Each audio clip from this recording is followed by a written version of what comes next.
வணக்கம். நான் டாக்டர் ராமநாதன் அர்ச்சனா. இன்றைக்கு 2025 ஆண்டு மே மாதம் 4ஆம் தேதி. நாளைக்கு காலமே 2 சம்பவங்கள் இருக்கிறது பாராளுமன்றத்தில். 10 மணி வரை எதிர்பார்க்கலாம். இது இன்றைய தினம் எங்கள்ட பாராளுமன்றத்தில் இன்றைய தினம் ஒரு முக்கியமான ஒரு விடயம் ஒன்று நடந்து கொண்டிருக்கிறது. தொடர்பாக பொதுமக்களுக்கு எந்த அறிவித்தல்களும் அல்லது ஒரு அறிவூட்டல்களும் இல்லை. இன்றைய தினம் பாராளுமன்றத்தில் என்ன மாதிரி என்றால், ஊழல் இளஞ்சம் தொடர்பாக ஏற்கனவே இருக்கின்ற சட்டங்களுக்கு மேலதிகமாக ஒரு சில சட்டங்களை இந்த என்பிபி அரசாங்கம் கொண்டு வருது. அதுதான் இன்றைக்கு பாராளுமன்றத்தில் நடக்குது. நீங்கள் அது தொடர்பாக தெரிந்திருக்கணும். என்னென்றால், உங்களுடைய சொத்துக்கள் என்ன என்று நீங்கள் சொல்லியிருக்காட்டி, அதாவது உங்களுடைய இருக்கிற சொத்துக்கள் என்னன்னு சொல்லியிருக்காட்டி, அது உங்களுடைய சொத்தண்டு ப்ரூவ் பண்ற பட்சத்தில் அது அரசுடைமையாகப்படும். சிம்பிளா அவ்வளவுதான் அந்த இன்றைய கொண்டு வரப்படுற சட்டம். அதாவது சொத்து வெளிப்படுத்தல்களை சகல அரசாங்க உத்தியோகத்தர்களும் தனியாரும் இறைவரி திணைக்களத்துக்கு என்னோட இவ்வளவு சொத்து இருக்குன்னு சொல்லி நீங்க வெளிப்படுத்த வேண்டியிருக்கும். அதுக்குரிய டைம் தருவார்கள். அதுக்குரிய டாக்ஸுகளை இப்ப இன்னொரு காலம் போகும்போது பெரும்பாலும் நான் நினைக்கிறேன் பெரும்பாலும் ஒரு கிழமை 1.5 கிழமைக்குள்ள ஒரு கிழமை 1.5 கிழமைக்குள்ள இந்த சட்டங்கள் வெளியால இதுக்குரிய அறிவித்தல்கள் வெளியால வரும். என்னென்றால், இந்த சட்டம் மூலம் எப்படி வருது என்று சொன்னால், உங்களுடைய இருக்கிற சொத்துக்களை நீங்கள் வெளியால சொல்லாட்டி, அதாவது வெளியால இன் சென்ஸ் நீங்கள் பேஸ்புக்ல போட தேவையில்லை, உங்களுடைய இன்லாண்ட் ரெவென்யூல சொத்து மதிப்பை நீங்கள் சமர்ப்பணம் செய்யாட்ட, இவ்வளவு சொத்து இருக்கிறது, இவ்வளவு வருமானம் வருகிறது, இந்த வருமானத்துக்கு இவ்வளவு வரி கட்டுகிறேன் என்ற அந்த சொத்தை நீங்கள்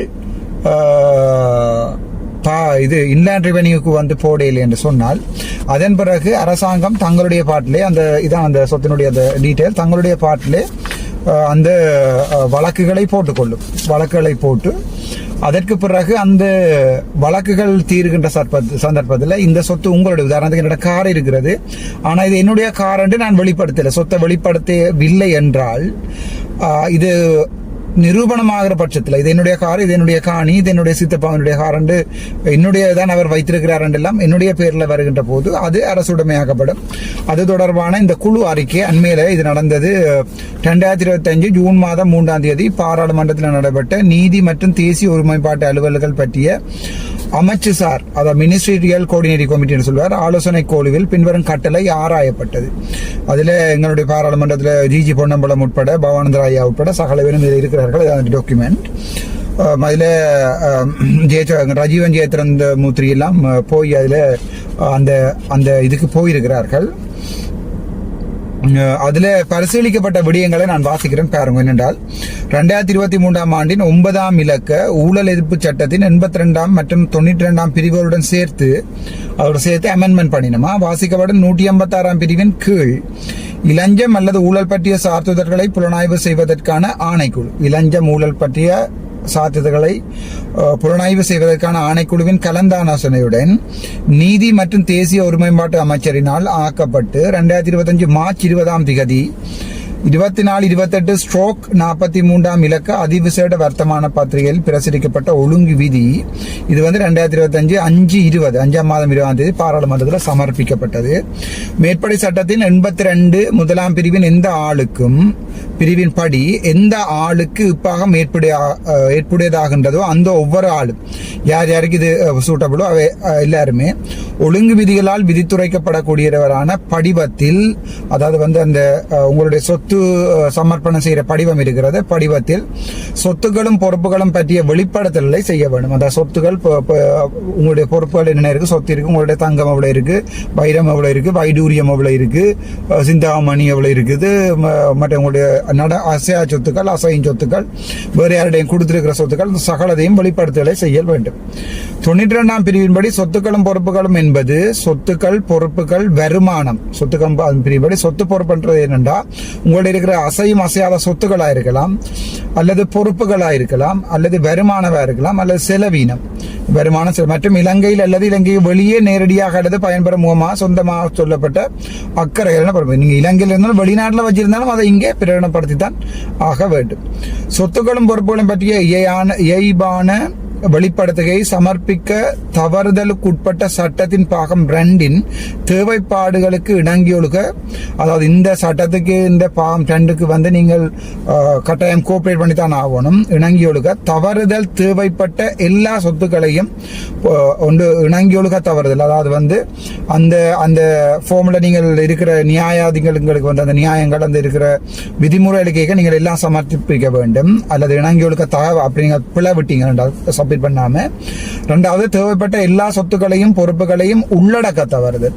உதாரணத்துக்கு உங்களுடைய சொத்துக்கள் கணக்கு இருக்கு, உதாரணத்துக்கு இந்த மோதிரம் இருக்கு, இந்த மோதிரத்தை நீங்க போடல, ஆனா இது உங்களுடைய மோதிரம் ஒன்று ப்ரூவ் பண்ணப்பட்டால் தேவைப்பட்ட எல்லா சொத்துக்களையும் பொறுப்புகளையும் உள்ளடக்க தவறுதல். அல்லது சொத்துக்களும் பொறுப்புகளும் பற்றிய வெளிப்படுத்துகையில் பொய்யான கூட்டொன்றினை அளித்தல். அதாவது உங்களுடைய காணியோடு நீங்க வச்சிருக்கீங்க, பட் அந்த காணி உங்களுடைய காணி இல்லைன்னு சொல்றீங்கன்னு சொன்னா பொய்யான கூட்டொன்றை அளித்தல் என்பன சட்டத்தின் 90ஆம் பிரிவின் கீழ் தவறுண்டாம். அந்த செக்ஷன் 19 படி அது தவறாகும் என்பதுடன் உள்ளடக்கப்படாது விடப்பட்ட அத்தகைய சொத்து அரசுக்கு உரித்தாக்கப்படுதல் வேண்டும். அந்த சொத்துக்கள் அவ்வளவுமே அரசுக்கு வந்து உரித்தாக்கப்படுதல் வேண்டும். அவ்வளவும் வந்து அரசாங்கத்திட்ட போகும், அதுல எந்த சந்தேகமும் இல்லை.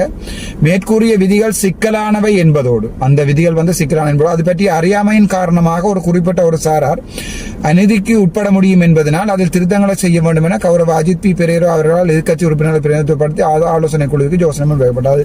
சில நமக்கு தெரியாம விட்டுலாம் தானே.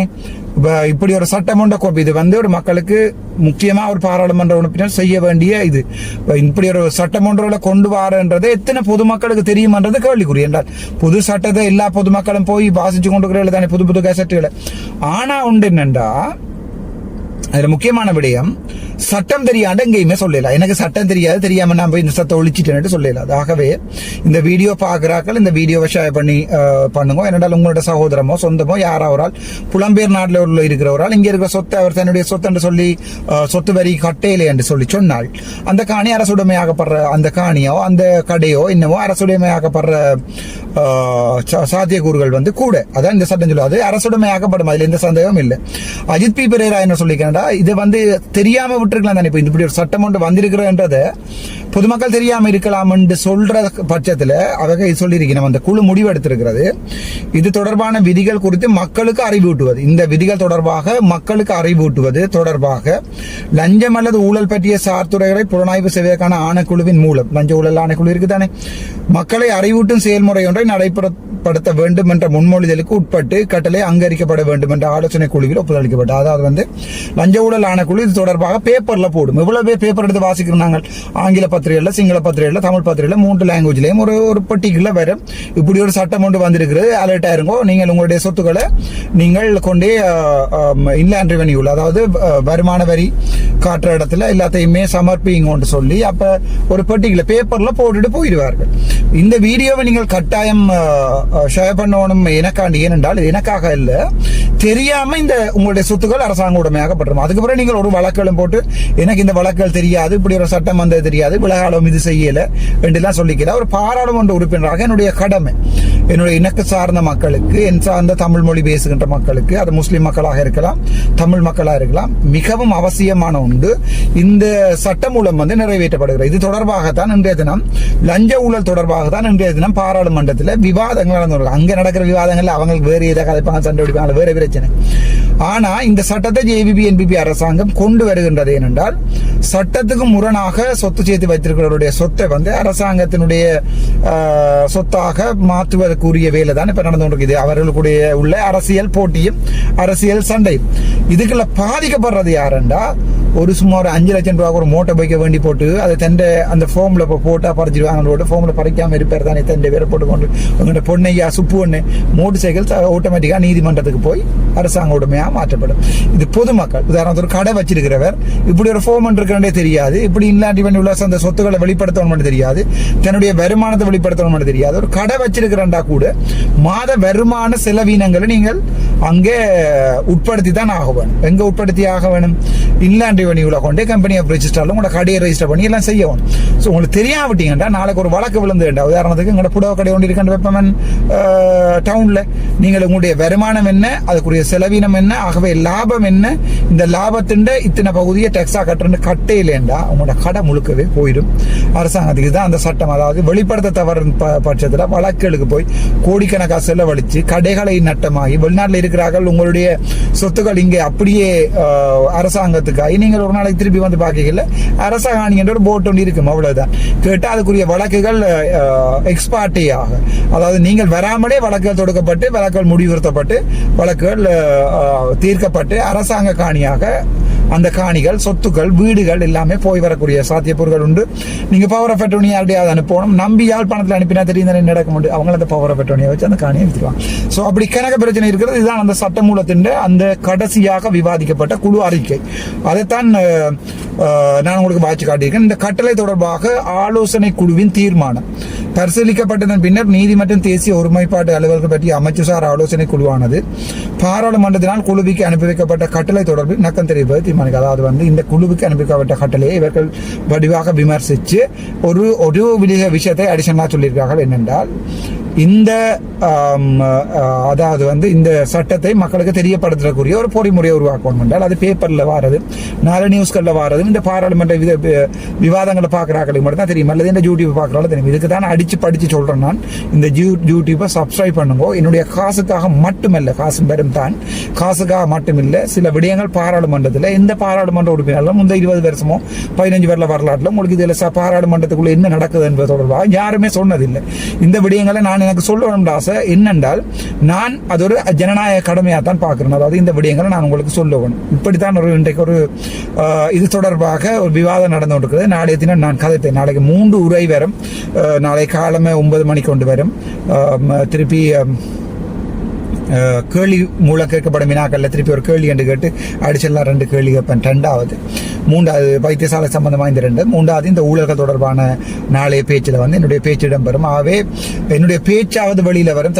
அதையாவது ஷேர் பண்ணுங்க, உங்களுக்கு புண்ணியம் கிடைக்கும். ஏனென்றால் இப்படியான விடயங்கள் தெரியாம எங்களுடைய சொத்துக்கள் பறிபோகத்துக்குரிய, முக்கியமாக அரசாங்க உத்தியோகத்தர்கள் இந்த தங்களுடைய சொத்துக்களை உழக்கிறதுக்கு அரசாங்க உத்தியோகத்தர் அனைவருமே அந்த டாக்ஸ் நம்பர் எடுத்து தானே ஆகணும்.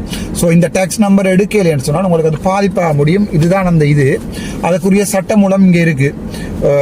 இந்த கொண்டு வந்திருக்கிற இந்த சட்ட மூலம் கோட் ஆஃப் கிரிமினல் ப்ரொசீஜர்